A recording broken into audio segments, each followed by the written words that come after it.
the world spins just fine. And it will if something happens to us, which means it can spin before something happens to us, right? Yes. It can spin by choice. We can say we are choosing to disconnect because we know we are not holding this whole thing The world is together. not going to end. Yes, it's going to keep going.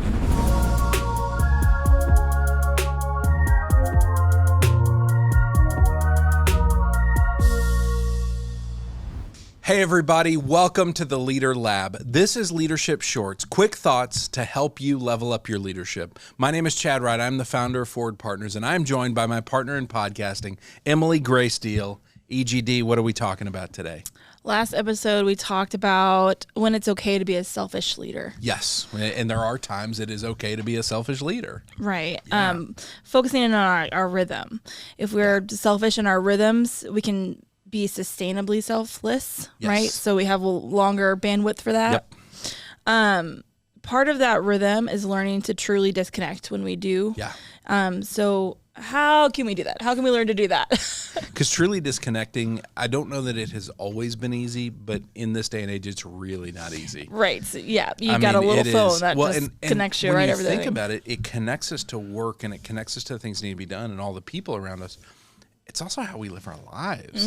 Like it's fun to think, oh, I'm gonna travel and I'm gonna not be on my phone, and then you pull out your phone to pay for parking somewhere, and suddenly, oh, I'm on my phone. Right? You also have 12 reminders that you might as well look at. You got all these reminders. There's a gravity to it, right? There's like a black hole there that just sucks you into productivity. Also, you open it to do something, you can forget what you were going to do, so then you open 12 other apps to get there.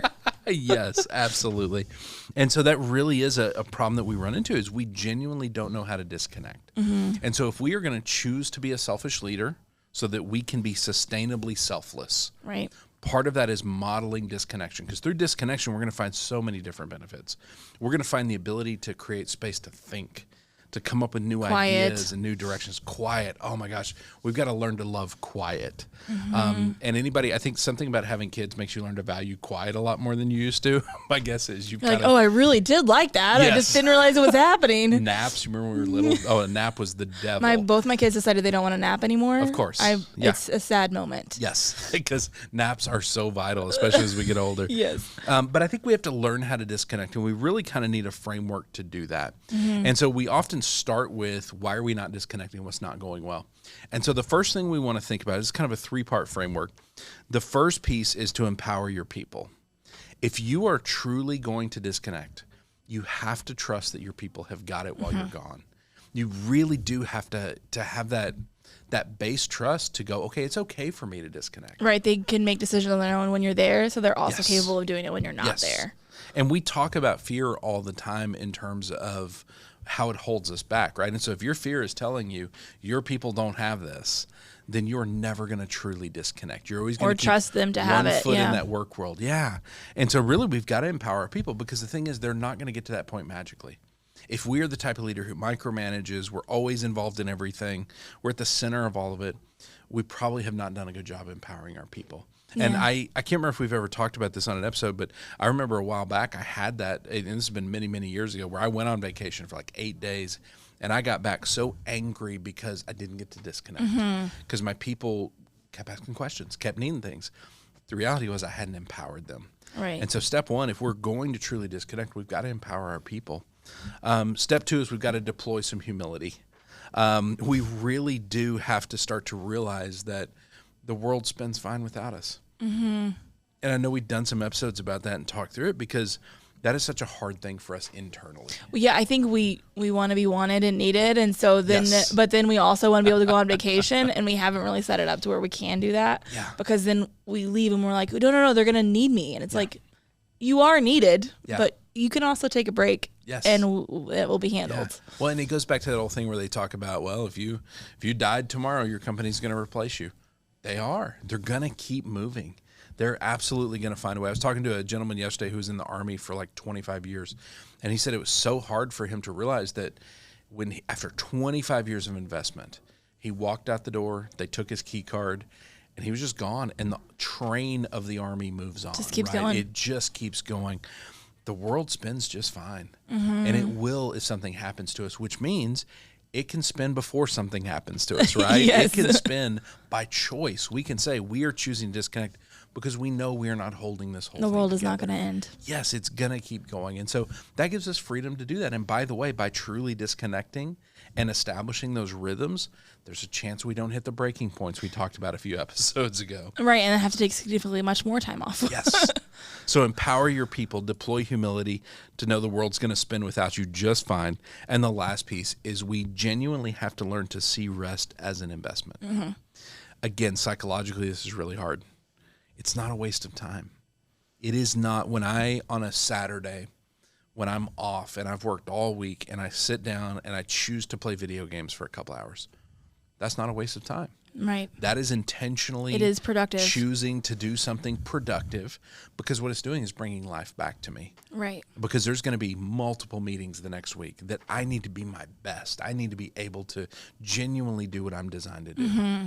That's going to happen better if I rest. I think why I like the word productive for it so much is because productive also has a level of intentionality, right? Yes. And so it's not sitting for 5 hours scrolling on your phone. It's if you need to disconnect your brain for a little bit and do that, that's okay. Yes. But productively, and don't just check out and just you're not actually resting if you're not doing it in a productive way. And rest really does require that intentionality. You're right, because if we're not intentional about it, we do waste some time.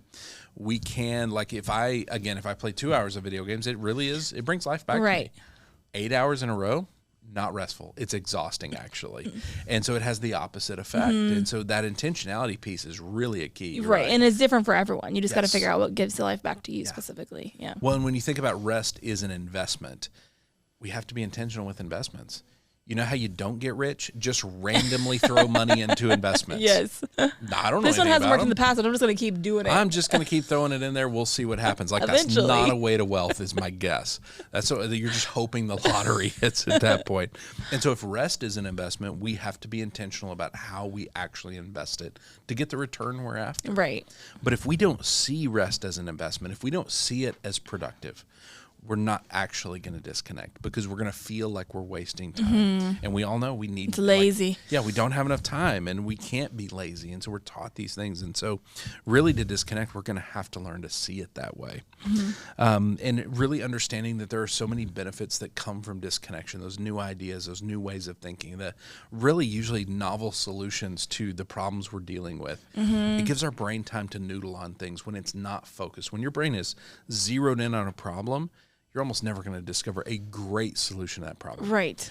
When you're playing pickleball with some friends on a Sunday, your brain is going to come up with some great solutions. Right. That's that quiet part too. You have to be able to be comfortable with that so that you can get some new ideas and some new input. Yes, absolutely.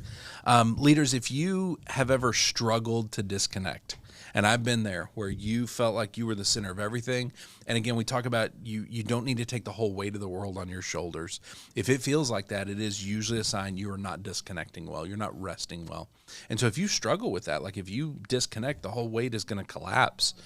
We've got to figure out how to do that. And I really do think these three keys, if we can empower our people and make sure they have the systems and the experience and really the leadership to be able to move forward without us, that is what we're after. Building those teams that can bear that weight is what we need. And if we can deploy humility, if we can understand that we are not the greatest thing on the planet, we are not the center of everything, the world will spin fine without us.